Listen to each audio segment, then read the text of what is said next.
So Logan, most of us, when we talk about building a team, talk about building a team of A players. But you talk about the concept of building A positions. How is that different? And talk about that a little bit about what that means. When we look at really driving outcomes, and we look at the activities that drive outcomes, we certainly want A players. But there are certain positions where the activities involved in that particular position have a disproportionately high impact on the outcomes that you're trying to achieve for your company. Basically, it's the Pareto rule. 20% of the actual positions are driving the highest return for you. And those are the positions that you really want to ensure that you have the A position, that you have the A players in. The interesting thing about A positions is that they're not generally all the high-level positions.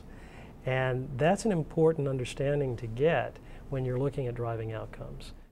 There was a study done for Federal Express Asia Pacific that's very interesting. The senior HR and senior executives were asked, what are the key positions? And they, of course, indicated senior executives, pilots, operations designers.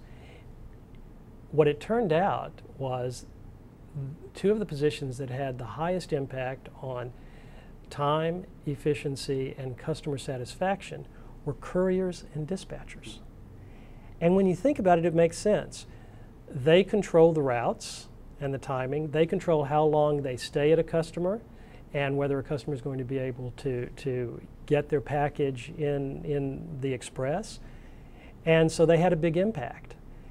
The conclusion of the study was improve the talent pool for dispatchers and couriers. It's going to have a more significant impact than improving the talent pool for pilots. So one thing that I really like to look at is look at the positions and see what impact they are going to have. An A position is a position that's going to probably be customer facing, certainly. Anything that impacts a customer is probably an A position. Also, in any position you're looking at, look at the risks that you're going to have for a mistake in that. If there's a significant risk for a mistake in that, that's the position where you want to have A players. It's unrealistic to think you're going to have A players in all the positions in your company. So I like to define the A positions and then make sure we apply the people equation so we get the top talent in those high impact positions. So when you work with a client, do you have a specific process that you use to help them identify the A positions? We simply do go through and look at significant customer facing, significant risk of mistake. And it's very interesting as you go through that, you do find that there are some people who were not even on the radar. And they do spend a lot of time talking to our customer.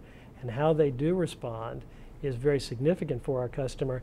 And oh my gosh, who do we have in that position? So it's really going through that simple process. As you said, the people equation is not a complex equation. It just takes discipline to execute it.